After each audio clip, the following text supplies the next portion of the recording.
Yeah. Put them on me. Cameras on me. Yeah. Put them on me. Put the cameras on me. Yeah. I'm coming clutch, no stick shift. Ozone is my witness, and I count like I count. Hello, everybody. Live from a nice August day in Koreatown. It is the Ozone. I'm your host, Omar Miller. I'm here with my brother, Terry Miller, a.k.a. Mosquito Squirrel Leg.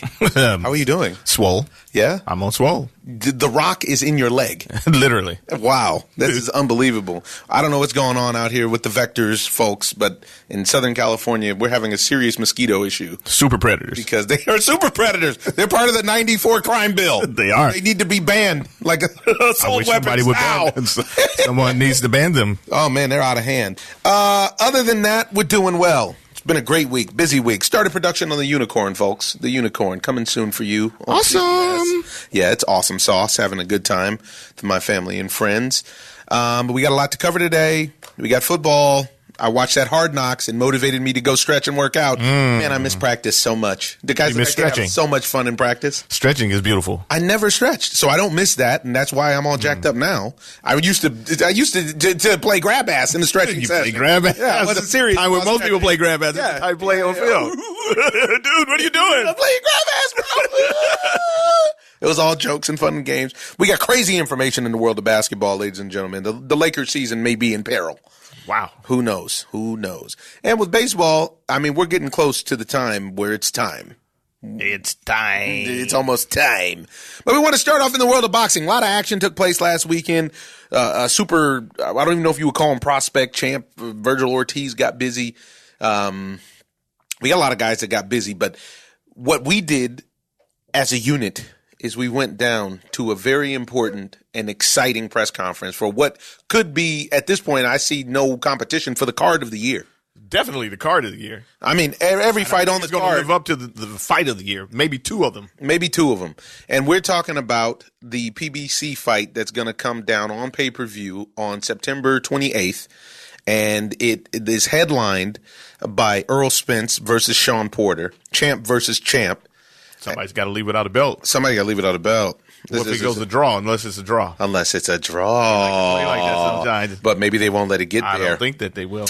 And then it should be a co-main event, but on the undercard, we have the dog, our man, Ozone. Straight of the family of the Ozone, out of Flint, Michigan, Anthony Durrell is fighting a very dangerous former champion that has never been beaten in the ring. He got beat by some of his vices outside the ring in David Benavidez. There's actually some other interesting fights on that card as well. But what we want to do right now is what we do in the Ozone.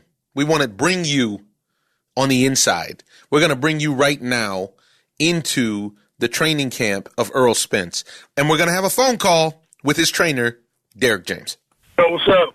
Derrick James, friend of the Ozone. You tell me, I heard I missed it the other day. I had to do this silly thing called work, and y'all was out there getting busy.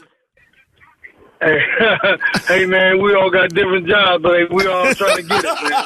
I'm definitely going to get mine, Jack. But, hey, it looks like that you guys are ready to go get it. I saw a calm menace in your fighter the other day at the press conference, live in Los Angeles. Hey, listen, I'm going to tell you something what's even crazier. Not only from that perspective, you got to watch the face-to-face interview when they were talking. I saw it. Errol was like, you saw the face-to-face? I saw that. I'm sorry. I saw it, not the face-to-face. I saw the inside the PBC when they were sitting, when it was remote. So go ahead. I'm sorry. I interrupted you. No, wait a minute, man. Look, when you see this, he shut the whole situation down. You know, he kind of like, he told Sean about himself. He's not a good boxer. Wow. This is just a rough working fighter. You know, he's not a good boxer. He's a fighter. He's a, you know what I mean? He told him, he said, Sean asked him, what's the difference between skill and how do you say, skill and, like, something, I forget. He said, well, whatever is God-given, and skill is something you've been taught in the gym, and you're not being taught in the gym that, basically. You know, so he's like, wow. He kind of went in on it, man. Well, but that means he's also going in on his father, Kenny Porter. That's his trainer. Right. And I saw a calm menace. I saw a calm menace in the inside the PBC face-off situation where he Sean indicated, hey, I'm ahead of Earl on training. You can see I'm in better shape, but I have faith that he'll get there. And Earl calmly said, "Hey man, don't worry about me, dog. I'm gonna be there on fight night. I'm gonna get there. I'm gonna be there." And then he also said that he didn't see him as much of a crafty fighter as, say, a Kell Brook. He's not. He seems very confident about the fight, and I have to imagine that comes from what you guys have already worked on previous fights. But I also have to feel like it comes from you. Now, you seem very confident going into the fight. What should we expect on September 28th? I think you should expect to be very phenomenal, as Errol said. Because I only talk about what he said. I can't say for what I want to say. So I'm saying. Okay. He said he's going to get him. He said he's going to knock him out. He said he's going to beat him up. Oh, wow. He's going to punish him. He's going to punish him? So he wants to punish him, huh? Put him back in line? He told him, I'm going to punish you. That's what he told him. Wow. I haven't heard Earl talk like that before. No. So it's getting personal a little bit. Well, no. That was from the first press conference. Wow. If you got to watch the first press conference, and Sean was like, what are you going to do? See, he's really trying to, this is what you realize. I mean, I realize this. That they know they can't beat him. I think they know. So he's trying to out-wordsmith him. Errol's not going to get into the conversation of going back and forth with him. He's not going to do that because he's not that type of guy. He'll just say, man, forget it. I'm going to knock you out. Forget about everything. This is what I'm going to do.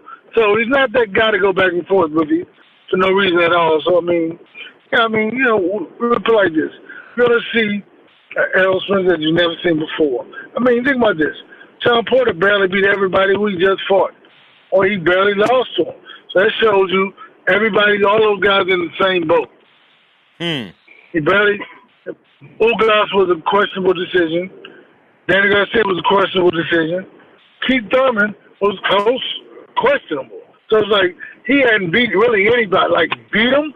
So when you talk, the father's talking about beating Errol, it's like, everything you won was all these other fights were questionable. Wow. Now, his father feels like he has the inside with Errol because he worked with him in the past. Do you think that that's going to be? Hey, listen, let me tell you something. Look, I fought on the USA Amateur Boxing team too. Those coaches had little to no impact on these fighters. Listen, you with a guy for 6 weeks, 3 weeks, 4 weeks. You can't do anything with them. Are you for real? He's overstating his position. I was on the USA team too. I know all these coaches. And listen, what's funny about that is that's when we experienced the worst coaches ever. We always joke about these coaches, like these other guys who come up. Most of them are not. Most of them are like guys who never boxed before. They just come on, man. So he's overstating the situation. Wow. We don't play like this. Okay, look at it like this. We see the way Errol Spence fights. We see the way Sean Porter fights. So who had the more profound impact on him? Think about that. Okay. We see the way Errol fights. We see the way Sean fights. Wow. I'm just saying. I like the fact that you're taking it personal. Right. I might have to get you to lace him up. I think you might be ready to go ahead and tape up. Hey, I just finished working out. I'm in training. I'm cutting. Listen, I'm training. I'm cutting weight. I'm getting. Listen, you never know. You never know when you got let loose. You never know. Cats do like to talk slick nowadays. Oh man, it's common. It's commonplace. You never know, man. So look, it's gonna be a very exciting fight. It's gonna be, it's gonna be really good. I think Sean Porter's gonna be Sean Porter. Which means that he's gonna be a dog and he comes to fight. Right. Now, one thing about Sean that nobody can deny is wait. Let me. I don't mean to cut you down. They put dogs down every day, baby. Oh. They put dogs down every day. Tough talk. What I'm saying is, tell me about it, dog. They put them down every day. They have to. But somebody usually get bit before they put them down. But I tell you what. It's okay. With the situation, Sean is going to be in shape. Sean has a motor that is possibly unmatched. He goes and goes and goes, and that could actually play into Earl's hands in a certain sense. As you know, we've been fans of Earl for a very long time. Very long time. We had our eyes on him. I would prefer these two to not fight because I like both of their styles. I like the way that they both fight. Somebody got to take ladies' love. Yeah. LL is in the house after this fight. And it's going to be interesting to find out who it is because Sean's been on the show. Sean and Kenny are friends of the Ozone. Really appreciate it. We're going to do in-depth coverage on this fight because I want to promote this fight for you guys because I think this has the opportunity to be fight of the year, man. You got two dudes with major heart. Major heart. I don't think there's any quit in either one of the guys. And it's dangerous when you get in a fight like that with two guys that are on a high skill level that have no interest in backing down and quitting. Yeah, you're right. But listen, I always say heart gets you killed, first of all. It can. Because you don't know when to stop. But listen, at the same time, Kenny's not going to let Sean take that ass whooping. He's going to stop the fight. If he put it like this, there is no moral victory in boxing. Just like Mikey Garcia, man, are you for real? Your dad was begging to stop the fight. Your brother wanted to stop the fight. So just because it fits means nothing. Your parent was like, hey, man, so listen, I cannot see. I mean, man, listen, maybe I'm like, he loves his son. I think that it'll be an issue with the fact that he's not going to let him take those punches like that. Think about this, man. I'm going to tell you something. Listen, if you go back and watch Danny Garcia, Sean Porter, Keith Thurman, Sean Porter, those guys are not accurate at all. They were standing right in front of each other's face and were missing each other. They were missing. Go back and watch. They're like, man, how in the hell do y'all not hit each other? Like, are you for real? They were right in each other's faces and not landing punches. Now, Derrick, let me ask you this. Is there anything that you see that Sean Porter does well, like he excels at? He's a hell of a commentator. Oh, wow. Wow. I'm joking, man. I'm being a comedian right now. He is a good commentator, though. No, man, look like this. He's tough, man. He has tenacity. Like, it's like this. You have to take what guys are great at, and you have to use it against them. Like you said earlier, man, his determination is motivation. But I think that he has to come out. There's no way a 5'6" guy is going to outbox Errol Spence. Right. You know what I mean? We about to find out. We about to find out on the 28th. I can't wait. Now tell me this about the other cats you fool with. Talk to me about because one of the reasons we all got along so well is because you always got your finger on the pulse of community and what's happening in boxing. Now, your stable has a lot of guys over there that are friends. Earl is friends with all the guys that are the major names, minus AB. Right. You got y'all all friends over there, and I would actually really like to see the Charlo brothers get the fights that they deserve. I would really like to see what you think about what's happening down there at 130 between potentially Tevin Farmer and Tank Davis and so on and so forth. It's an exciting time in boxing, especially on the smaller side, even with the heavyweights going down right now. And, I would like to know what you think is critical to continue boxing to have this resurgence and stay on the highest level. I think that, man, it's going phenomenal. I think that with the different avenues that, you got the zone, I think that they're doing good. But the only issue with them is that they don't promote the fights. So you got to, luck up and catch a fight. I don't see how they don't promote it, so people don't even know. They had 2 shows back-to-back in Dallas. There was no advertising. I mean, who knew that they were having fights? Right. But they're doing great. I mean, put like this. The more avenues fighters have to fight, the better fights you'll get. I mean, Tevin Farmer, I went to that fight. Uh-huh. And I had never seen him fight before. He's a very slick fighter. He is. Very slick fighter. But I think that, man, listen, man, he's a very slick fighter, but who wants to watch that? I mean, are you for real? You got to throw some punches. Yeah, you need more action. Punches, yeah. Man. And you see that with the Tank situation. Especially with little guys. More people were excited about Tank's second round action, second round fight, 2-round fight, than 12 rounds of defensive specialty. Oh, it was horrible. I mean, it was just, I'm like, come on, man. And this is what I mean by this. Horrible because he's so good. So, you know what I'm saying? Like, when you're so good, show just how great you are. Throw more punches. I mean, every punch that he needed to throw, he created with the head movement, the steps, everything he did. But I'm like, man, come on. You just have to give us more. He is phenomenal. Wow. But, man, I mean, my God, dude, what are you going to, you got to throw more punches, man. I mean, Well, they're making it sound like Leonard Ellerbe is making an offer. I'm sure it'll be on the low ball side, so they can actually fight. I will fight him too, but that's what I saw the last time. I never seen him fight before. I just heard about him. Right.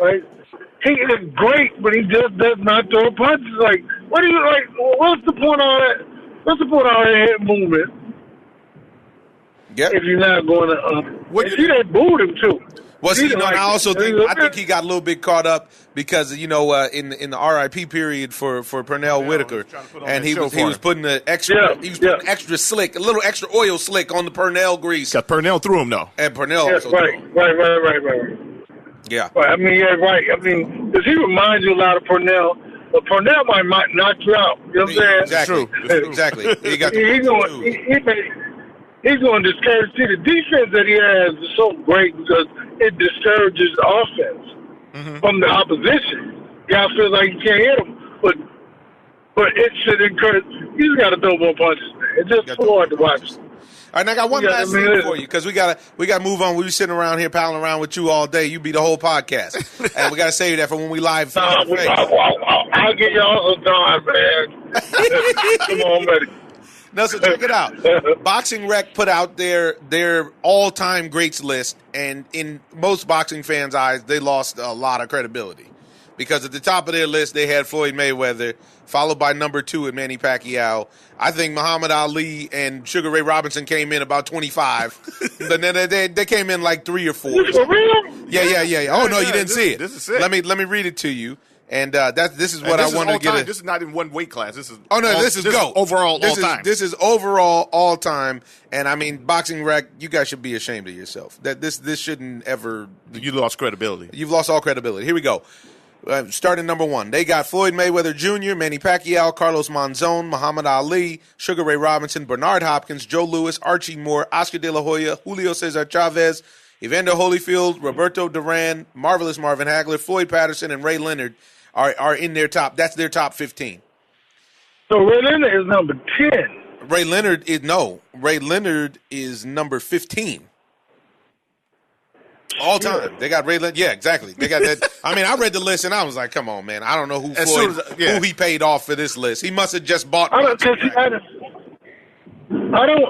know. Because when you put a list, you put names on it. Floyd is great, but I don't think he should be number 1. Come on, man. It's not a boxing record list.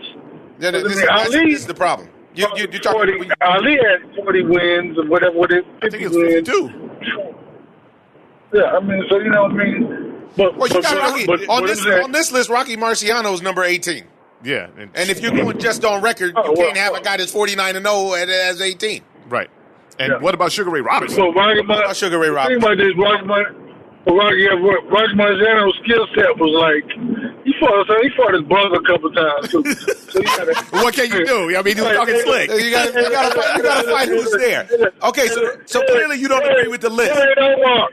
Yeah. Oh, I'm on the list. I'm on the list twice. I had a trilogy. I had a trilogy despite getting knocked out in the 3rd round. Both fights. So check it out. No more y'all fighting tonight. I'm letting you know.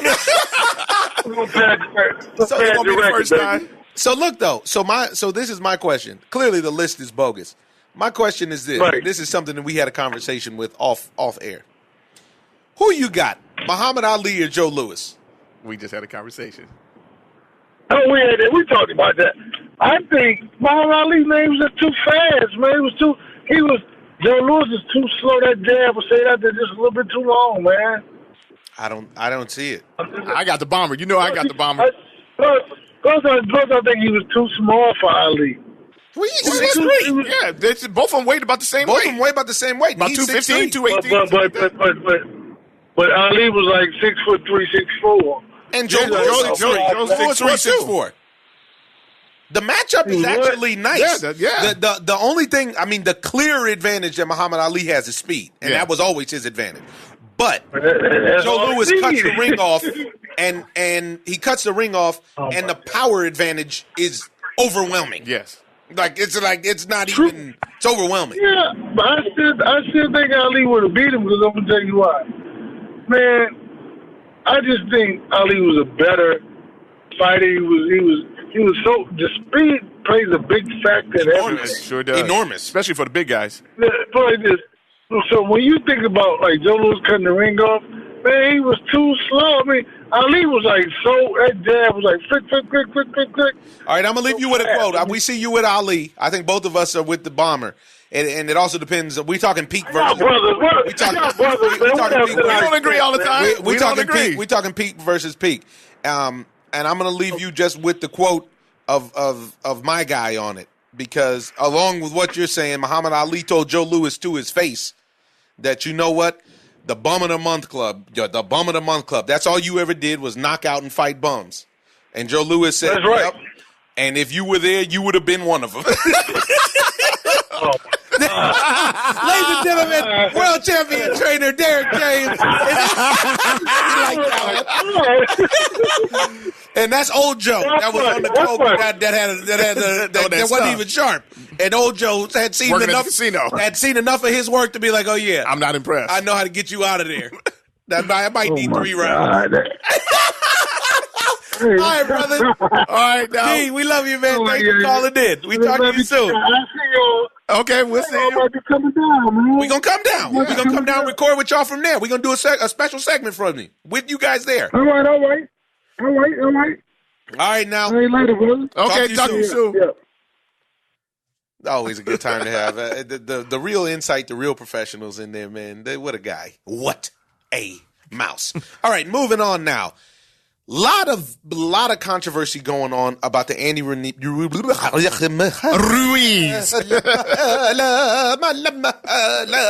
about the Andy Ruiz versus Anthony Joshua rematch that's set to happen in Saudi Arabia. Honestly, folks, this is not a pro move, in my opinion. I'm very disappointed, and I'm actually thinking of boycotting watching the fight. This is Saudi Arabia is going over the top when it comes to the civil rights abuses and killing people directly. I mean, they directly killed an American citizen and said it was an accident. And our idiot president decided, yeah, of course it was an accident. They said it was an accident. Look, we're not going to lose all that money behind one guy. Exactly.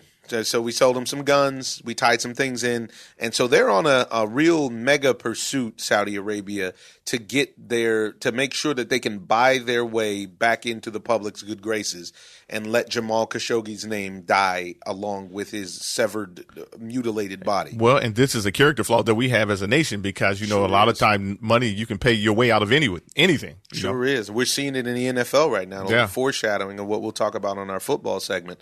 We're seeing it with Jay-Z in the NFL. Mm-hmm. Also very disappointing to me. But Andy Ruiz doesn't want the rematch against Anthony Joshua in Saudi Arabia just because I don't know if it's from what I've heard, I don't know if it's the civil rights angle or if it's just the fact that he doesn't feel like he's going to get a fair shake there. And I think he has a very valid point. If the fight took place in Mexico City or if the fight took place in the States, you're talking about a potential neutral ground in the States. And you're talking about in Mexico City, you're talking about having the Latino world there, especially with him having belt after belt. Yeah. The tricky part about being the champ, like Andy Ruiz became the champ, is you become the champ. Pseudo champ. Yeah, you're the champ. You are the champ, but you're the champ with strings attached because you signed a deal in advance because they didn't expect you to win. Yeah, to get an opportunity to fight him. So he doesn't really have a lot of. He doesn't have any leverage. He doesn't have any leverage. And Eddie Hearn is now saying that, hey, listen, we're going straight to court if he doesn't want to do this. Straight to court, as he should. And he's going to lose the belts because that contract, I'm pretty sure, is airtight. I'm sure it's airtight. Airtight. And the other piece is that this says a lot about Eddie Hearn, in my opinion. And it also says to the idea of and Anthony Joshua has done a good job, as everybody who listens to the Ozone knows. We're big Anthony Joshua fans. But Anthony Joshua has done a good job of sidestepping the why of it being in Saudi Arabia. And when they ask him, he always says, well, I wanted it to be at Cardiff or in Wembley. And, I'm fine with that. He said he wanted to win it back in New York. And he said he wanted to win it back in New York. Yeah. To me, I think that's putting a brave face on the idea that the numbers that they're reporting are absurd. They're saying that he's in line to make between $40 to $90 million off of this fight because Saudi Arabia has a nonstop pipeline of money because we can't stop driving gasoline-based cars. and to Andy Ruiz's 9 to 15 million or something to that effect. It's going to be very interesting to see how this shakes out because this bleeds over. This is a situation where sport bleeds outside. Which it does often. It does often, usually in the best ways. Right, but a lot of people don't take responsibility. And Eddie Hearns has already came out and said that he's for the money. You know, he's about getting paid, and he's a promoter. He's not a politician. Right. And I understand this angle, but sometimes you have to take responsibility. You're bigger than, you know, if you have that big slice of pie, you have to share some of it, you know, and not with the Saudis at this point, because the Saudis are not doing what's right for the community. The world community, the global community. It's not right. And along those lines, Anthony Joshua has a bone to pick with another former champion. He's a serious problem with Lennox Lewis, a serious problem. Let's hear what Anthony Joshua had to say in a recent interview. And you have to go to Sky Sports to watch the whole thing, but here's a little clip for you. I guess the likes of Lennox Lewis came back from massive losses. Lennox is a clown. I don't respect Lennox. Created a legacy, though. So am I. That's what I was about to say. Is this all part of the legacy? Are you aware of how big the legacy is? Nothing compared to what Lennox is doing. Nothing. Me and Lennox aren't the same. My legacy is to sit back and enjoy the younger generation coming up and not to really be involved. Just appreciate what it takes to get there. Lennox isn't like that. Wow. Me and Lennox are cut from a different cloth. It's a serious business there. Yeah, and I agree with him. I mean, a lot of these older cats. Lennox is a clown? Well, not like, maybe. Come on out, Lennox. Yeah, my brother was talking slick about you. Now run back to say, dude. Yeah, no, because Lennox needs to step back a little bit and let him have his shine. A lot of these guys can't stand to be out of the limelight. Lennox is being a announcer now, which is cool, but he can't compare his career to Anthony Joshua's yet because Anthony Joshua's career is just getting started. And not only that, Lennox Lewis was upset twice by people who were just in the same boat as Andy Ruiz, Oliver McCall and Hasim Rahman. Could have been number 3 if Shannon Briggs had a breakdown. It was close to number, yeah, exactly, and it was close to number 3. So he can't. But also, there's nothing wrong with losing and getting upset. Exactly, there's something wrong with it in the sense that it doesn't make you the champ. But depending is how you get back. Yeah, but on another point, Rodney Piper, what you got? Is that Lennox Lewis is right to a certain degree because he's saying one of his biggest points is that he needs to change trainers. The same thing that Lennox Lewis did. And AJ doesn't want to believe that Lennox Lewis is actually speaking from a place of knowing of this situation, of wisdom. And I've actually hung out with the champ a few times. I like Lennox. Lennox is a cool dude. I wasn't a big fan of him as a boxer, but I'm more of a fan of him after his career. Now, it's funny what he's saying on Twitter. He said, I'm disappointed in Anthony Joshua's words, but I understand that this, quote, jealousy narrative was only fabricated after I criticized them for the Wilder negotiations. All of a sudden, I'm a hater. Ask who benefits from such a simple-minded narrative. Not AJ, not me. I think this speaks for itself. Casting me as a jealous hater for AJ's career is nonsense. It all started with rightful criticism for not doing enough to make the Wilder fight happen. I won't be pitted against AJ. Yeah, and that's cool, too, but he's actually being pitted against AJ because he keeps poking the bear, you know, and one of the problems is the same way that he acted like he was in control of his career and he made decisions. He also, we know, you had his managers make decisions for him as well. These guys, everybody's team picks their fighters or picks the fights for their fighters at the right time or what they feel like is the right time. Right. And Anthony Joshua didn't seem to me to be the one that was running. After we see all the money that was offered to these guys to fight him, nobody wanted any. And this is exactly how you get these guys in the ring, by taking a loss a lot of times. Because this is exactly how Evander Holyfield got Mike Tyson in the ring. And this is how Gennady finally got Canelo in the ring, was that he looked human against Danny Jacobs despite winning. Exactly. And then all of a sudden everybody wants to fight you or you weren't that good. Well, we're about to see. So when he comes and has this rematch, if he loses, then you guys are right. But if he doesn't, then who's going to step up to the mic? Right. And along those same lines, you know, Jaime Munguia is having a change in trainers and management. I do believe not in management, but in trainers. And he's a Golden Boy fighter. And now he's training with Eric Morales. And Eric Morales is the real deal. Exactly. And just like the thing, you know, we had Holly Little Bear Lawson on here talking. It was very important for fighters to recognize at different stages when they need to change. It is very, very difficult for a fighter who's been with his same trainer for his entire career to then up and say, you know what, it's the time. I've maxed out from here. And that was one of the things I thought was really impressive by Tyson Fury, actually, with Ben Davison and bringing in Freddie Roach. And you saw that spat of what happened that in the corner that time because Freddie Roach came out about after the Wilder fight and said, if it was me running the corner, we would have went for the knockout. And I think that's where we messed up is because we had enough to get him out of there. And Ben wanted to play it conservatively. Yeah, and we also see the same thing with Triple G and Abel Sanchez as well. Sometimes there just needs to be a change. You need to change up your game plan. You need to grow. That's a part of evolution. But if you stay in the same place, you might get the same results. Yeah, Andy Ruiz is not a punk. Andy Ruiz is ready. He's ready, and he's ready. He is high powered, and actually, he's going in with the confidence of already knowing what you look like on your back 4 times. Exactly. And he knows that sweet spot on your dome to get you to do the Elvis Presley and start dancing. You're in love. You're all shook up. Yeah, he had him all shook up, and I think this should be a better fight than. I'm really confident. Me and Derrick actually had a conversation about it off air, and we disagree because he feels like Andy Ruiz. He's going for the hometown boy, Andy Ruiz, but I feel like Anthony Joshua got enough to stop him. I think Anthony Joshua, and even if it goes the distance, I don't know if he would be able to go the distance with a guy like Anthony Joshua. If you stand out there and pop that jab, there's no answer for a dude that's 6'6", and he's standing out there popping the jab. To a guy that's 6'1", 6'2", whatever. Andy. Yeah, and you can literally live out there and popping that jab at 250, 260 pounds. And if you listen to he's leaner now. Yeah, he's more cut. He's lean. 242 right now, and that's pre-fight. So it's going to be interesting to see where this goes. Got to move on, though, folks. Got to move on. Right now, let's talk about a little hoops. Ladies and gentlemen, we told you that while we were on vacation in Los Angeles, we weren't consulted, and suddenly Los Angeles became the basketball capital of the world. The Mecca. The Mecca of hoops is right here. And a crazy thing happened. The Lakers and the Clippers got stacked. Full-blown stacked. And when you looked at it, Anthony Davis came to the Lakers for basically the whole team of the Lakers, besides LeBron James and Kyle Kuzma. And then they made a little bit of a surprise signing and picked up his old stablemate, Boogie Cousins.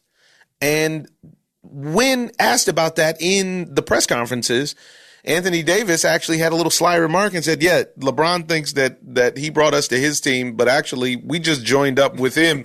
We brought him to our team that we had down in New Orleans.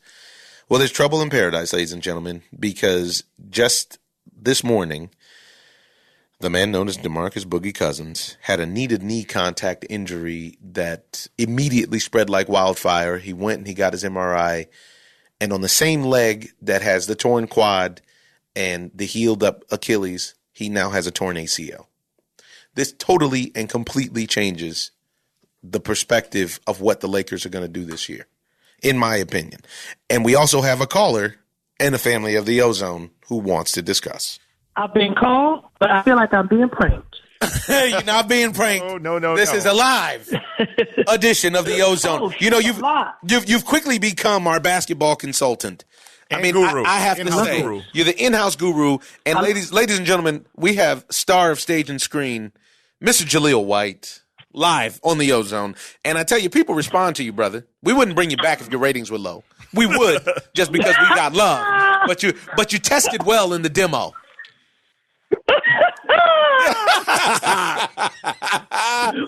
Talk to me, man. What is the topic of the day, gentlemen? The topic of the day is your beloved Los Angeles. This is a LA All-Star on the line, ladies and gentlemen. This man is born and raised here and has created a fantastic life and a wonderful career where he's entertained you all for decades from right here. And you know what he knows about? He knows about the Los Angeles Lakers. Tell me about what just happened in Laker Town. What does he know about ACLs? What do you know about ligaments? If I was feeling bad earlier today, I feel great right now. After that intro. You see that? I'll boost you up, brother. Yeah, so I was headed to the gym, and the guard at the security gate at Warner Brothers was like, "Man, you see what happened?" I was asleep. I didn't even know. I hadn't consulted the Twitter sphere this morning. I know. And suddenly, a little knee-to-knee contact has changed the landscape once again in Los Angeles. Talk to me. Listen, man, this is a pivotal moment for Boogie Cousins in his career. I've seen it happen with other guys before. First of all, prayers up. I'm not somebody that's trying to talk smack or anything like that. If anything, I'm extending him and a virtual olive branch to say, brother, more than ever, it's time for you to dig deep into your spirit and reestablish what your purpose is. I think his career in the way he envisioned it is over. That's just the way he envisioned it. So I say that, and it doesn't mean that there's not a light at the end of the tunnel. But the big $200 million that they just handing out like chips and salsa at a Mexican restaurant, that's not coming. That's the guac. $125, $125 million in chips and salsa. The guacamole is $200 million. Is the chips and salsa. The $200 million, that's the guac. Yes, exactly. Thank you for that correction, sir. You got to order that at the happy hour. Exactly. And it's just like the problem that I really have is I have a problem with a society that wants to make a man feel like if he doesn't achieve that, somehow he's a failure. And I think that's the road that he's headed down right now if he doesn't have the right people around him to support his mind. Quite frankly, I think he can play again, but I don't think he's ever going to play again for the dollar amounts that he envisioned and that he feels that he deserves. Well, even with the dollar amount, it's about him playing at an elite level, and that's one of the biggest disappointments. Because at this point now, he's looking at how can I contribute. Have you ever noticed that the best NBA coaches are guys who were former role players? Have you noticed that the superstars have a harder time terrible coaching? coaches. We've spoken about that on the Ozone. Right? Have you know? Okay, because and the reason why, just to tell the listener, it's a psychological thing. The role players can imagine the team from every position because they've always had to figure out their role wherever they were. So it didn't mean that they weren't a BMOC, big man on campus, wherever they were from. Right. And people don't realize that about the NBA, too. Every single guy in the NBA was the biggest deal in his community. Every single guy. Yep. But there reaches a point where you put enough alpha males in a room where somebody's just got to figure out their role. Yeah. And he has now become a injury-prone role player. And so that's what I said. I didn't say his career was over. I said his career is over the way he envisioned it. And I chose my words carefully because I can look at somebody like a Derrick Rose and I can really see and respect and love the resilience that he's shown. Because at the end, he went through a lot of stuff, a lot of personal stuff that we don't even need to talk about, quite frankly. Right. And you see that he's, and to see that he's got, even where the contract that he got with the Pistons, Derrick Rose, this summer, I'm more proud of that contract for Derrick Rose than the crazy than his $200 million. Yeah. There you go. There you go. And you know why, Omar, I say that. Because he now knows it's all been recalibrated in his mind. And trust me, this Piston contract means a lot to him. Means a lot to him. That's why that performance, to support what you're saying, that's why that performance meant so much to him in Minnesota last year when he put up the 50, or was it 40 or 50? He put up 50. Yeah, he put up 50. And they literally was crying like they won the championship. It was such a come to Jesus moment of things coming around from where he was and the player that he was to the player that he had to turn into to even stay in the league. We're watching this also play out on the other side of this argument. We're watching this play out with Carmelo Anthony completely on the other side of this. Yep.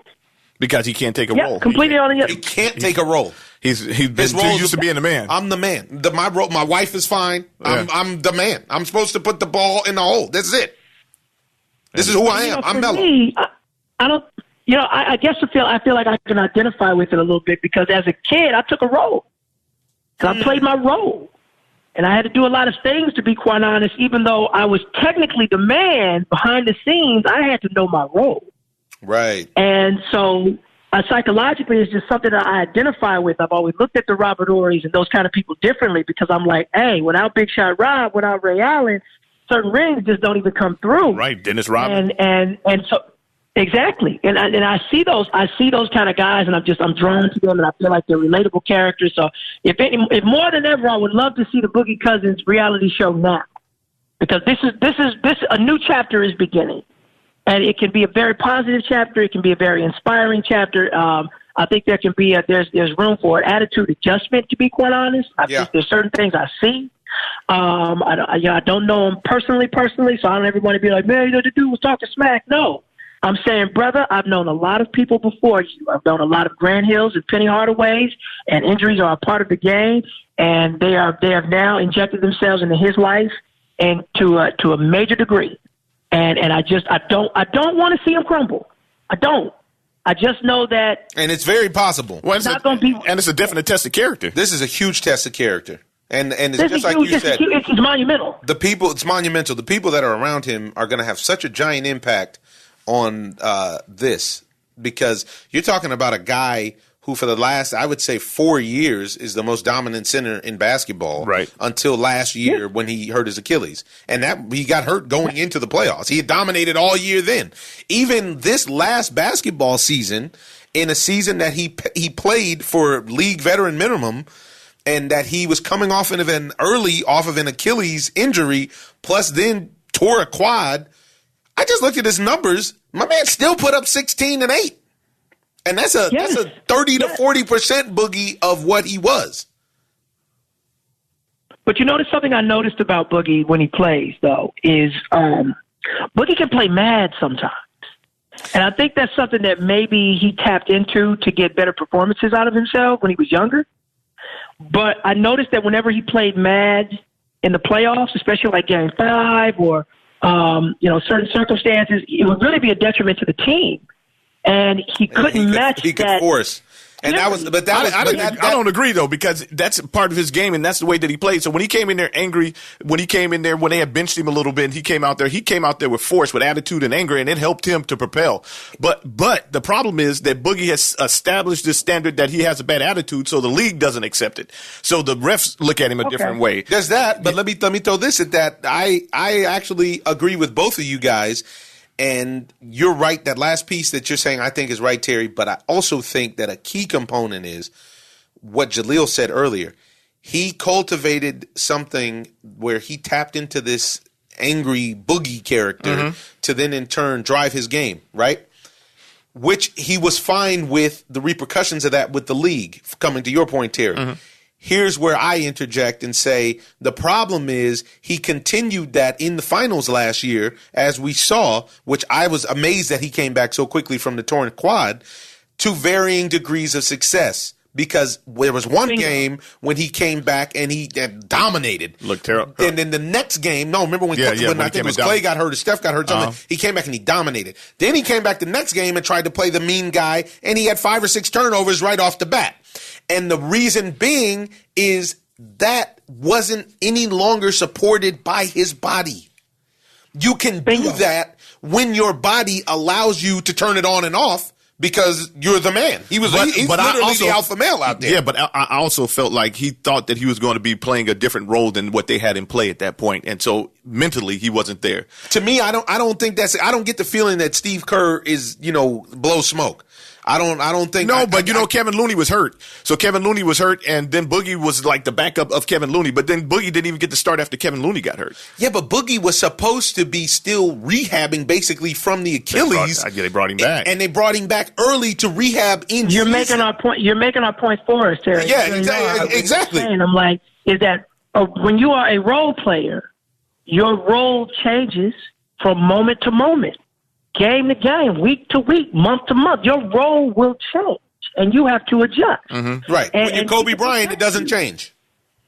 When you're Michael Kobe, Jordan, it doesn't Allen, change. At the top of their game, when you're Michael Jordan, it doesn't change. That role never changes. Everybody adjusts to you. That's it. That's it. You're number one on the call sheet.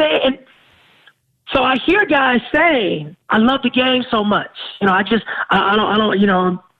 It's going on with Melo right now, where everybody's just, where he's just like, Melo clearly wants to send out the message like, don't question my love for the game. I love the game. Nobody's questioning your love for the game, bro.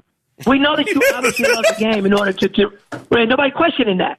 We're questioning what are you willing to give to the game now that the game is giving you so much. Where's the sacrifice? Because now it's time for you to sacrifice for your love for the game.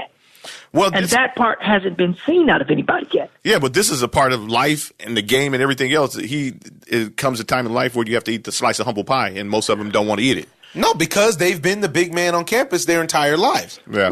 They've been coddled and babied and everything else. Yeah. They're the worst NBA player makes more than the biggest stars in television. The worst NBA player. Can you believe that? The bum that gives you 1.4 and 0.08 rebounds per game. Posted on the bench. He's a role player. Okay. He knows his role. He knows his role is give to you go one to board. the bank. My role is to give you one board and go to the bank. Sarunas Slovakio made $16 million over 8 years. He's getting his cheese. Serious cheese. I can just make up names of guys, and we don't see those kind of fees. That's what I mean when I'm saying I'm like, listen, don't talk about love for the game unless you're going to be willing to show it. And now more than ever, you got two guys, I think, who they're going to have to show it. Now, I'm going to be interested right now because now more than ever, too, listen, if LeBron want to speak up, they got a spot for Melo now. I mean, that you can't. Melo's not going to step in and replace Boogie. Now, tell me this: did you think Boogie was a key component for them to actually move forward, or did you feel like like Terry proposed that he actually just took them over the top? Boogie took him over the top to me because they didn't need Boogie. It was great to have Boogie. They needed Boogie more last year than they needed him this year, but Boogie took that team over the top because with him and AD and Bron, you got three superstars. Now now you have two superstars and a bunch of role players as you were speaking on. But Boogie takes you over the top because if you get 50% of what Boogie was, then you are better than 80% of the centers in the league. It's a lot of money. And again, I don't use that superstar. I don't use that superstar term lightly. So I never expected 3 superstars. I expected 2.5. And now that's kind of based on Boogie's old performance. No. I agree with what Jaleel is saying. Of course, nobody's saying that Boogie was not a superstar. No, he's not a superstar now. He was not a superstar. He was not a superstar when you put up 16. So when do you decide to take away the superstar title? When somebody gets hurt, they're not a superstar anymore. Yeah, if you go from putting up 26 to putting up 16, you're no longer a superstar. Boogie was just one year out of an injury. Dwight Howard is no longer a superstar. It's no longer a superstar. That's not the same thing. Yeah, it is. No, it's not. Dwight Howard has been good for the last 4 years. Don't sleep. Put up Dwight Howard's numbers. Dwight Howard's numbers are still legit. They're just kind of worthless. I'm cutting y'all all off. Go ahead. Y'all all off. Terry? Yes? The definition of a superstar is how do they talk about you at the barbershop? And how do they talk about Boogie? And Dwight Howard and Boogie are not superstars at the barbershop today. Not today, but last year, Boogie is always Boogie was still considered a superstar. When they signed Boogie as a superstar. They didn't sign Boogie and say, well, you know what, we might be getting a role player. No, that's not true. She wasn't then. That's why they got him for $5 million. Yeah. You know what a superstar is? Nobody called. Superstar means? Nobody called him. Superstar. Klay Thompson is a superstar. Kevin Durant is a superstar. You know why those guys are superstars? Neither one of them can play next season. And they still got max contracts. They still got max. What? Got it? Yeah, but that's a difference in size and everything. Boogie has put in more time than both of those guys as far as physical wear and tear. Kevin Durant is still considered, but how is Kevin Durant considered a superstar still, and he won't even play this whole year? That's our point. Listen. That's the point. Because the definition. Because you get big money, you're a superstar? What's the current buzz on you? If anybody had not offered Kevin Durant the max, they would have been considered a fool to not do so. No one offered, but that's the whole point, is that it's very hard for these athletes sometimes to understand. They can't see it at all. Direct reflection, they can't see it. They can't see it at all. Your current, whatever your offer is today, Klay Thompson, and this is where I give him so much credit too. Klay Thompson, even when he hurt himself, I heard personally that he said, asked somebody, he was like, oh man, like, is this going to affect my free agency? He was scared. He was legitimately scared after hurting himself in these finals that this was going to negatively impact his free agency. And guess what? his body of work still held up enough and his age that there was no hesitation. But he got his super. No, but what I'm saying, I know what you're saying, but what I'm saying is that they're also because I ain't getting through to him.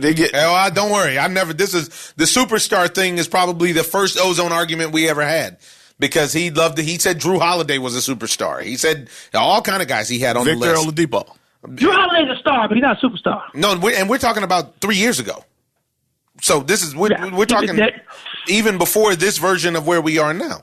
You know, and I don't believe Drew Holiday's ever been a superstar, but he's definitely a star. No, I'm all the way with you. Victor Oladipo is a star, and right now he's on the cusp. He's on the cusp. He's on the cusp because right before now Victor Oladipo got hurt, he was a superstar. Yeah, but not when you said it 3 years ago. I didn't say that 3 years ago. Yes, you did. That was when he played with Russell Westbrook. That was 2 years ago. When he also was not a superstar. That wasn't 3 years ago. That was 2 years ago. But he was still also not a superstar. Yes, he was. No, he wasn't. On Oklahoma City, he was never a superstar. Nobody could be a superstar. No, he was never a superstar. He was never a superstar then. Kevin Durant was a superstar. Terry, I'm telling you. No, he wasn't. Kevin Durant wasn't a superstar in Oklahoma City? Well, yeah, he was. I'm not going to say that. But Russell Westbrook, my point is that Russell Westbrook holds you back from what you're supposed to be, your potential. Which is a diversion from you and your misinterpretation No, of the your superstar misinterpretation because you said it was 3 years ago and it wasn't. That's not misinterpretation. That's just factual error. No, which is I'm willing to admit. Are you willing to admit that Victor Oladipo was never a superstar? No, I'm not going to admit that. Oklahoma City. I'm not going. And you told him that and you told him what I said too at the fight when we saw him too. He was like, "Oh, thanks, man." Right? No, of course he was. Yeah, that's right. I told him to his face. Yeah, I told him. I said, "Hey, man, my brother said you were a superstar." He's like, "Yo, yeah, thanks, man." He felt the love. It's true. He was like me. Listen, let me tell you something. Kenny Smith has the best quote about differentiating between players. In the regular season, you make your name. In the playoffs, you make your fame. You become a superstar in the playoffs, period. And it's the simplest definition of superstardom outside of what they're saying in the local barbershop or what a consortium of executives are willing to pay you at any given time. And Victor Oladipo was definitely on the cusp with Indiana. If he comes back healthy, if he comes back the same, he will be. I agree. He will. I think he could be on the cusp again. Yep. So, anyways, back to the main focus. Now that Boogie is off of the Lakers for the foreseeable future, where do they go? How do you think that affects them and their status as the best team in Los Angeles, let alone the West? I personally, let me give you mine first. I personally really think people consistently underestimate how good LeBron James is. And just because people are so visual that this is the first time. You want to go on record? That's superstar. I'm with T on this. That's a supernova.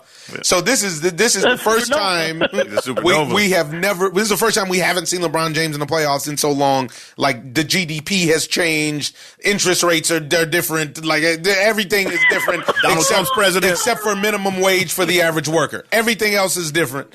And I will tell you this, is that when I expect LeBron James to come back, especially after a month of rest on his legs, to have an insane season. Going to give you that Marcus Allen. I think he's a leading candidate for MVP. I think he's a leading candidate for MVP. Every year. Now, does that line up with the team actually making noise? I think a lot of that has to do with whether or not Anthony Davis is actually fragile or if he was playing games down in New Orleans and just didn't feel like playing. Anthony Davis has put on weight. Anthony Davis has worked on his jumper. Anthony Davis has got his step back three going. Anthony Davis looks great. I'm not saying no, but before Davis always looked great. Yeah, when did he not look great? But he looked fragile before. He doesn't look fragile anymore. Now, to me, he never looked fragile. He just seemed like he was fragile. He looked fragile to me because he was always thin. Here's the deal. What's the deal? Here's the deal. What you got? With the way the way the Western Conference is shaping up now, I think this is going to be one of the most enjoyable years for fans in a long, long time. Yeah. Unfortunately, I think that injury and health is going to play a role. And since there's so much parity now in the league, where it's now a 2-superstar league and not a 3-superstar league, I think so many teams are one injury away from vaulting several spots in the playoffs. Or plummeting. And that's what we have to look. Or permanently, exactly. If AD goes down, or a Donovan Mitchell were to go down, or a Luka Doncic were to go down, D'Angelo Russell, exactly. The team that I actually you have to like Portland because for that reason. Two big men. Listen, I got it. I'm rambling out. I'm bringing it home. Trust me. I'm sorry, brother. Let him go full circle. I do 360. I'm bringing it home. There's 3 teams that I feel are dangerous, and I feel one of them is going to make particular noise, and that's either Portland, Utah, or Denver. And I also feel like Houston, believe it or not, I really feel like they're better. I feel like they're better with Russell Westbrook, and the reason why is because they're healthy. Here's the thing. If one of these teams, I don't mind even saying that they're better. It's irrelevant. Mike D'Antoni can't win. Just plain and simple. I don't care if you bring him LeBron James. Neither can James Harden. I can stop at Mike D'Antoni. Yeah. I don't even have to go to the guys. Yeah. Mike D'Antoni can't win. That system doesn't win. It's not gonna win. And James Harden has a problem when never won. It never win. It's nice. It's flash and dash. It looks great. Just like what the Buffalo Bills did with the run and shoot rather. But when you talk about James Harden out there, James Harden won't play as a team member. When he had Chris Paul is the one that got all the flack, but Chris Paul was playing the game the right way. Either way it goes. Doesn't matter. Mike D'Antoni can't win. I don't care who you give him. Yeah, he's had everybody. He's had everybody. This is true. He's had how many MVPs? Now, Mike D'Antoni should be the MVP whisperer.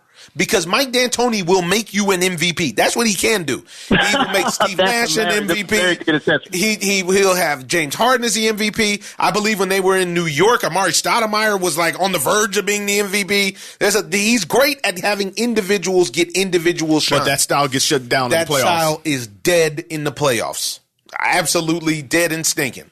But along with what Jay is saying, I have the Lakers winning 54 games. Wow, you putting it on the dot. Wow. And I don't think that's far-fetched at all because they were actually really good last year before LeBron James got hurt. And nobody ever talked about that. Really, I think their most valuable pickup was Danny Green, and it just fell into their lap. They finally have some reliable outside shooting. And again, Terry, you said it, man, we all said it. LeBron to me is going to be an absolute terror to remind people who he is. He sure is. Now, but once again, with all that said, I think health is just load management. Is that the phrase for it now? Is going to be more important than ever because as we saw with this year, and congratulations to Toronto, not to take anything away from their wins because what they did against the Bucks was fantastic. But listen, it took some dominoes falling into the right place in order for them to take home the chip. And that's and we're on teams that are only going to have 2 superstars. I'm just saying, hey man, don't be surprised if this guy gets hurt, and all of a sudden we're talking about Luka Doncic and Kristaps Porzingis. Yeah, you know what I'm saying? Yeah. I feel like Dallas is a sleeper that nobody's speaking about. I think the Heat are a sleeper. You like the Heat? I like the Heat. The Heat. Dallas is a sleeper. I like the Heat because Pat Riley knows how to win. Pat Riley taught Eric Spoelstra how to win. Exactly. Now you have Jimmy Butler. And now you have a guy who, like Kawhi Leonard, actually doesn't need 10 other guys that are superstars. Right. Let me be the alpha male, and I'll get us there. Mm-hmm. And this is Jimmy Butler's mentality. I think Jimmy Butler was actually held back in Philadelphia because he had to share superstar status with a bunch of other guys. Right. And I don't think that works for him. I think he's the kind of guy like Kawhi that's like, listen, if you give me a team, but that it's my team, I can get it done. I agree. And I actually, for me, how he gave you the 3, I'm with you on Portland. I love Portland this year. They look good. I like Portland. I actually like Portland. I like the Clippers because the Clippers, Jerry West knows how to win, and Doc Rivers has shown that he knows how to win. And even if they get hurt, they have enough depth that even if they get hurt, they're still they have 3 superstars and studs on the side like the Lakers sliding them Zubac or whoever on the sleeve. So and then I like Philly. Because Philly Philly doesn't have a bench though. I was just about to go there. I was waiting for you to start. Not yet. Start with it. I imagine they're going to pick somebody up. Who ended up getting J.J. Redick? Okay, listen. To me, if the Sixers don't come out of the East, that is a huge fail for them this season. Oh, no question. They have to. That is anything less than the finals is unacceptable for them. Anything less than the finals is completely unacceptable. Now, you want to talk about some load management?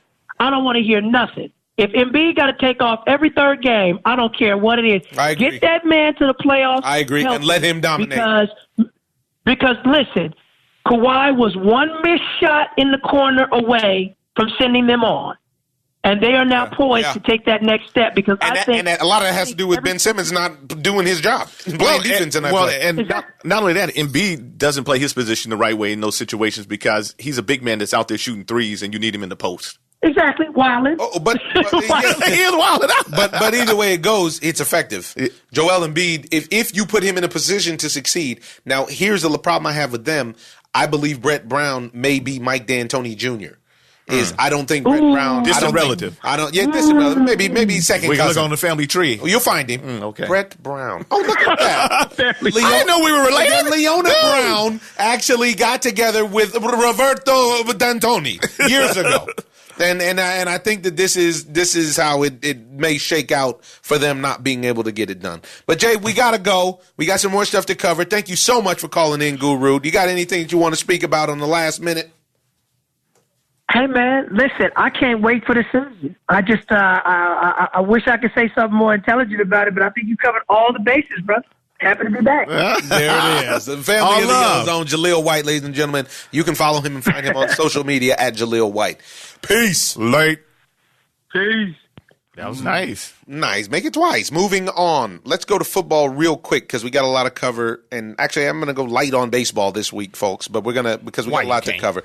But you know what? I watched the Hard Knock series on the Raiders. You know, we're going through a divorce. This is our last year together. We've already decided.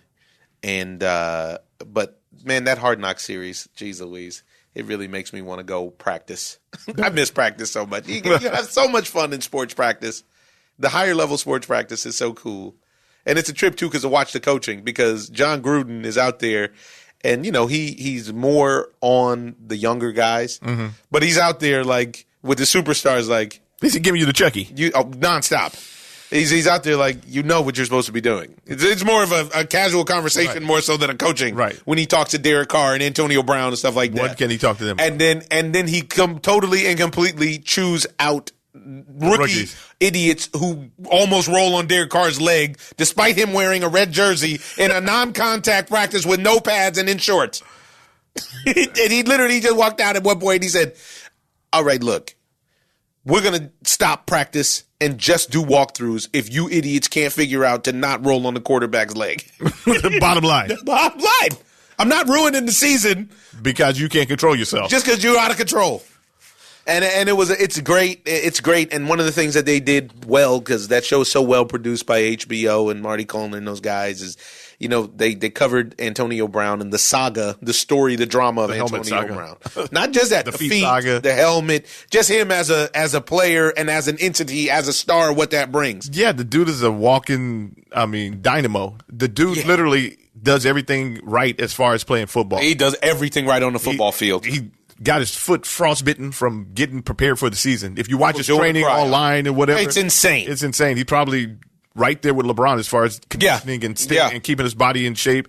And then I sort of agree with him with the helmets. I feel like the players should be able to wear the helmets that they want to wear, but they should be also certified or something. But why can't they wear what's going to protect their dome? You know, what's going to protect their head in the games. Well, there's also another side, and because what the league is saying is what's actually going to protect your head is this helmet that we have. The new one, right? Yeah. But there's another side of that, which is athletes are just notoriously superstitious. Yeah. So AB is saying, wait a minute. This is for the new helmets look nice, though. For the last 6 years, I've been the best receiver in football in this helmet. And I don't even like how this helmet feels. So I don't know if I'm going to trip, if I'm going to tear ACL, I don't know what's happening. But I know when I wear this helmet, y'all know what you get with 84. Yeah. And you get dominance. I don't know if we're going to get that with the Raiders, though. Yeah. You know, I'm in a bias space right now. Sorry, Ernie. Because ultimately, when you watch the show, it's like watching those 24/7s. I don't believe in John Gruden. I think the kid's passing by. Who's their running back? That's me. Actually, I got to go. I got to get up to camp real quick. No, the Raiders got a lot of holes, but that's not what I want to speak about. I just want to talk about DB's helmets, his shoes, child. Let me find out.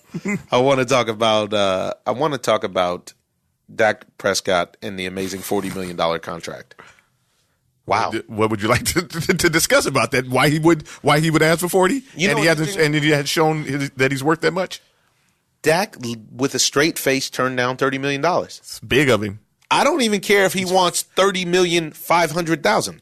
He's feeling himself. The fact that you have the balls to turn down $30 million when you really haven't proved anything in my casual football fandom.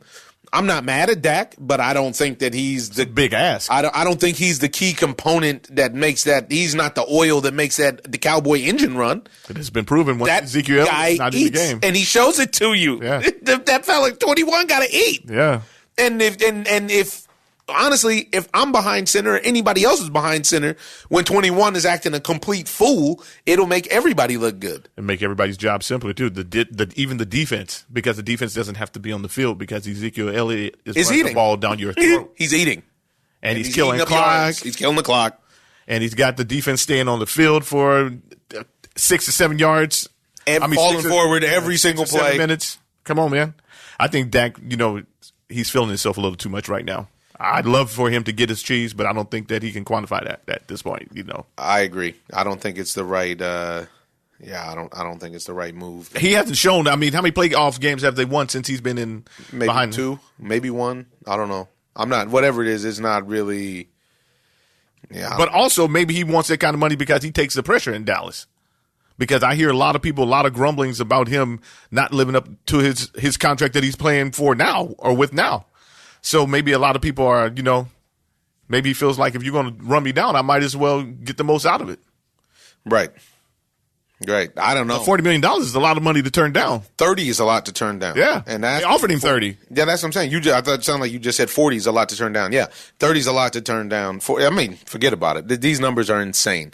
But staying in the NFL, I don't even want to go too deep on that. Pay Ezekiel Elliott. And you don't want to go down the rabbit hole. No, to pay Ezekiel Elliott and deal with Dak when you can. Because a lot of good kids coming out of college every year. Yeah. There's something about Dak Prescott that fits the profile, though, that Jerry Jones wants. Yeah. He is the black man that's the conservative. Mm-hmm. He's a big guy. He looks good in his Cowboys uniform. He's not going to step on any toes. He's going to follow the system. He's going to be the game manager. That's it. There's nothing spectacular. I'm not going to see anything spectacular from him. Or if you do, usually it's tied to another guy. Right. Like you'll see, like when Amari Cooper came, it seemed more that it was Amari Cooper than it was Dak Prescott. You don't feel like, Dak Prescott is better than Derek Carr because look at how he's playing with Amari Cooper. You're like, no, actually the system was better, the line is better, blah, blah, blah, blah, blah. Because if you give Derek Carr, Amari Cooper, and Antonio Brown, he might put up 500 yards a game. Yeah. Derek Carr puts the ball up. But that's just to me, it's a very interesting, it's very tough. But what I want to talk about is this situation with Jay-Z in the NFL. I want to speak on it. Unless you've been living in a cave, you may not know that Jay-Z signed a deal with his Rock Nation group to be the NFL's entertainment consultant, basically, with the way that it's being promoted is, it was a conversation that started a long time ago when Meek Mill was imprisoned and Robert Kraft and Jay-Z worked on trying to get him out. And then Kraft is good friends with Goodell, said, hey, maybe you want to talk to this fella from Brooklyn. And they went, and all of a sudden there's a deal in place. He's catching a lot of flack from the culture and the community because basically they're saying, wait a minute, I thought you were down with Kaepernick. Cap still doesn't have a job, and social justice still hasn't changed. It's still, the police are still popping off black people at leisure. So how does this benefit us? And his response was more or less, well, they reached out because they heard the cry. They saw the protest. I am down with Cap, but now it's time for action, and they're consulting me about action.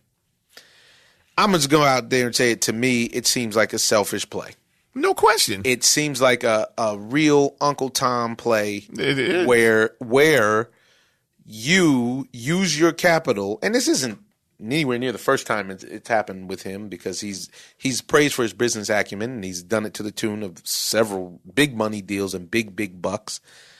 But, you know, it's to the tune of selling this liquor or that champagne, these sneakers, so on and so forth. Basically, it's almost like the black endorsement of his capital that comes from him being someone who raised himself off of the projects into all by his own bootstraps through maybe some illegal activity in the drug game and so on and so forth, into whatever it is that he has made an empire of, is being sold, is being sold to the public like, yeah, you can do it too. But ultimately, it seems very self-beneficial. And I don't know all the details of the deal. Maybe the deal will be revealed and proven to be wrong. Maybe I'll be proven wrong once the details of the deal are out. But it, to me, reeks of corporate endorsement to be able to then in turn assuage a situation in the community. To get that pressure off of you. To get the pressure off of him while still maintaining all of the same conservative and relative things of a Trump-supported league. Right. When all of this comes about in the shadow of everybody a low-key calling. Ben Carson type of play. Yeah, just not as obvious. A much cooler version. Yeah, they had to get a younger vibe to get that crowd. So maybe you can take the pressure off of us with the kneeling and everything else, and the youngsters will look up and say, "Hey, man, Jay-Z is saying, man." No, Jay-Z signed off. Yeah, he signed off. So obviously, clearly, it's all good. Mm-hmm. That's what they're saying. Yeah. You know what I mean? That's what you're saying. Totally.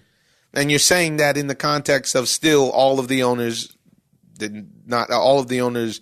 I won't say all. The majority of the owners being white and interested in conservatism in their politics, which in general, if we're talking generalities, is different from the actual players, which the league is 90% black or 70, 80%, whatever it is, and has a different viewpoint, which is how I think we got conservatism to gets a bad name. I agree. I'm sorry. You're right. I said that wrong. And let's just keep it in the lane of Trump support. Yeah. and the owner mentality. Exactly. Even the dialogue of owner. Yeah, with the plantation. The plantation mentality. Exactly. Exactly. And these guys literally, they're showing you that if the money is right, that they're willing to sell almost anything. You know what I'm saying? Right. Or open the door for anything. And it'd be different if they're talking about opening up dialogue to fix an issue, but I haven't heard any of that yet. So maybe that's in the deal. That they're going to do something. And it's more or less the owners that need to be more informed than the actual players, because the players actually live the life, because a lot of the football players aren't even recognizable on a day-to-day because they have on helmets on the field. So when you see them in the street, when the police see them and pull them over, they see a rich black dude driving down the street, and they assume that he's a dope dealer or a gangster or something because he's got all this money and he's living a certain kind of lifestyle, and you don't even recognize the guy until you get out and get into a confrontation with him. And you realize he's a giant. And also that's, they had that great Real Sports special, and there's been some Vice specials about the guys being robbed and carrying weapons at home and this, that, and the other. I think that it's such a serious time in the world right now. This isn't the time to get things wrong. And if it is, it's a time to correct things once they're wrong. So I'm very careful about casting judgment, but my knee-jerk reaction on this is right. That's why we're talking about a whole the details. Bowl of wrong. Yeah, the details. So we haven't heard the details, but right now it looks like a little selfish sellout move going on. That's what it looks like. That's what it smells like. I hope it's not that. Mm-hmm. And we'll see if it actually makes some sort of a difference or an initiative. And secondly, it has a lot. There seems be a lot of cues taken there from the character that I played on Ballers last year, Charles Green, trying to make this play to his boss about community outreach and this, that, and the other. But I haven't seen any details about the community outreach. Mm-hmm. First and foremost, you start off with Kaepernick, because what you're talking about doing is that the players even know or speak on that Kaepernick could have played. I don't know if he could still play now, but I know that a couple of years ago that he could have played in the league. But now he can't play because they decided to blackball him. Right, and his fellow player that kneeled with him, Eric Reed, slammed Jay-Z's partnership. Yeah, there's a few players that they're not feeling it because they understand what he's signing off on. That's the same way that Steve Harvey did. You sign off on stuff like that when you go and meet the president and speak to him about certain issues or whatever you want to call it. And that's the same thing that it looks like that Jay-Z is doing. Yeah, let's read what he says, which is very deep. He says,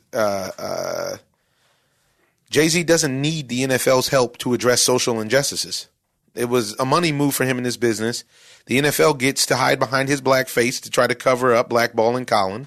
Hashtag neocolonialism.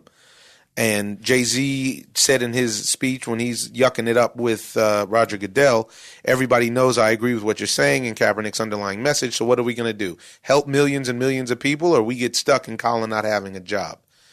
To which Eric Reed responded, these aren't mutually exclusive. They can both happen at the same time. Right. It looks like your goal was to make millions and millions of dollars by assisting the NFL in burying Colin's career. So kudos to Eric Reed for keeping it 100. Right. Because and it's also the other obvious factor in it, kind of like the fake Epstein suicide, is Eric Reed came out and said it's interesting timing, and this is all on his Twitter account, folks. You can follow him at @E_Reed35. Interesting timing on the partnership with Jay-Z on the heels of Stephen Ross's fundraiser for Donald Trump and the backlash his other companies are getting because of it. Hashtag pay attention, folks. If you didn't know, well, now you know. Because what you have is that Stephen Ross, the owner of the Miami Dolphins, also owned Equinox and SoulCycle, and they witnessed the power of the dollar in the sense of people canceling memberships by the thousands for the $250,000 to $100,000 a plate fundraiser that he was throwing at the house for Donald Trump. Mm-hmm. I just think that I wish that people did more research about what they support. I read this great book that talked about how not only we are what we eat, but we are what we eat eats. And in that same sense, we are also what we consume and what we consume consumes. In this sense, mm-hmm. in the social sense, in the monetary sense, we got to use our dollars wisely to actually support what you want to support. Because nowadays, that's the only way you make a difference. Yeah. Nobody respects anything but money. Yep. It's crazy. So moving on finally, folks, to our favorite thing, to a game so fine, it's played on diamonds. We are in the dog days of summer, folks, for Major League Baseball, and I have an announcement. This is a hot take here, but it's a very simple take. Clayton Kershaw is the best pitcher in baseball. Once again. Surprise! Once again, Clayton Kershaw is the best pitcher in baseball. He showed it yesterday. Woo-wee, child. I mean, and that's a team that doesn't have a major offense, but look at this man's numbers. Crazy. Clayton Kershaw's numbers are berserk once again, and that is without Crazy Cheese. He doesn't throw 95, 96, and that is with him getting, that's with him getting actually giving up about 2 bombs every game, more or less. I mean, he had 8 strikeouts in a row, I do believe. The guy. 9 strikeouts. Did he strike out? He struck out 10. He struck out 10. He struck out 7 or 8 in a row yesterday in Miami. He's unhittable to a certain degree. We're going to see. Clayton Kershaw's 2019 stats, the man has 12 wins and 2 losses. The ERA is 2.63.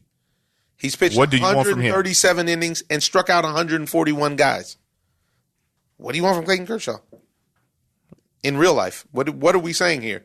Because the numbers are dumb. They are. I mean, and he put the Dodgers in a good place.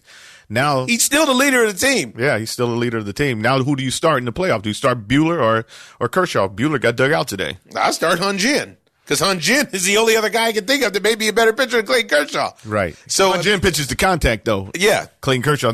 He still gets you out of there. But Clayton Kershaw is not. I'm saying Clayton Kershaw still gets you out of there. No, that's not what I'm saying. Yeah, I mean, he don't get you out of there like Garrett Cole gets you out of there anymore, but he gets you out of there. But 10 strikeouts is 10 strikeouts. 10 Ks is 10 Ks. Q-Clux. It's serious business. Wow, Hyun-Jin Ryu's ERA is 1.45. Jeez Louise. That is impressive. He is dealing. Wow. Yeah, I mean, that's really all I wanted to say. Cody Bellinger's still proving me wrong. He's having a monster season. I really don't care. I've seen a couple of his at bats, and I felt like he was going to fall back into the same thing when he went against Jack Flaherty the other day. Jack Flaherty made him, basically look like he did in the playoffs. So that just tells me that maybe he's not over the hump yet. I mean, under the lights right now, when you put the microscope on him, I don't know if he's going to still be able to perform. This is what I want to see because that's not something you develop. Yeah. By the time you get to the major league, to the NBA, to the whatever, you're either clutch or you're not. Right. That's not something you develop, and I haven't seen. And one at bat can define that because he can get out there in this first at bat, and it'll change his whole game. Because he knows. Yeah, he knows, and he knows that seed is in his head. It's in his head. And the only thing that I say is he actually has all the tools to never get into a real slump. It's only when he gets caught up on trying to hit home runs. It's the only time that he's actually not playing the game the right way. He has speed. Speed never slumps. He's a 5'2" player. He's a 5'2" ball player. You know? And nobody's hotter in the game of baseball. Not Ozzie Albies, not Bryce Harper, not anybody else is hotter than Jose Ramirez, who just hit a grand slam. Really? You think Acuna? It's my favorite player in baseball. You think, I thought I would get you. Ronald Acuna is my favorite player in baseball. He's not as hot as Jose Ramirez. Really? Jose Ramirez is tearing the cover off the baseball. Yes, but Acuna's been doing it all year. And Jose Ramirez just got hot in this tight window is what I'm trying to tell you. Acuna has been doing it all year. You said something great that's a possibility for him that we've never seen before. What, the 40-50? The 50-50. Yeah, the 50-50 rather. The 50-50 is on. It could be on tap. You on deck. Yeah. 50-50 is real for him. 50-50 is real. I think he's the best player in the game right now. I love it. Close to it. Who's better than Ronald Acuna? I'll have to say Christian Yelich. Christian Yelich still right there, but he's not. He steals bags. He hits for a high average. His average, he's only second in baseball to, I think, Cody Bellinger. Yeah. Ooh. Triple crown. Yeah, triple crown. I mean, how you gonna be mad at that? He's a 5'2" player. It's a lot of exciting talent in baseball right now. Woo! Yeah. I'm telling you, watch out for the Cleveland Indians. That trade they made was enormous. Which one? Over the break, I'm saying to get Puig and Franmil Reyes and you're high on Puig, boy. Yeah, I am high on Puig. I'm also high on Franmil. Is that because you guys won that ping pong tournament? Yeah, listen, I'm biased, but also because I like Franmil because Franmil was hitting the ball out of San Diego, and I like the way that he played the game. And in the climate of today, he actually gives you classic slugger, and I think a guy like Terry Francona knows how to use a classic slugger. Yeah, you know, and now he knows. What else you got, Chomp? That's it, Chomp. All right, you got it covered, Champ. Got it covered. Well, I want to leave you today with a quote about perseverance, and the quote is: "Most of the important things in the world have been accomplished by people who have kept on trying when there seemed to be no hope at all." Whatever situation you're going through, folks, you have to stay with it, persevere. There is light at the end of the tunnel. I'm Omar Miller. I'm your host, and this is the Ozone. Ozone. I'm just living the dream. I'm in love with the lights.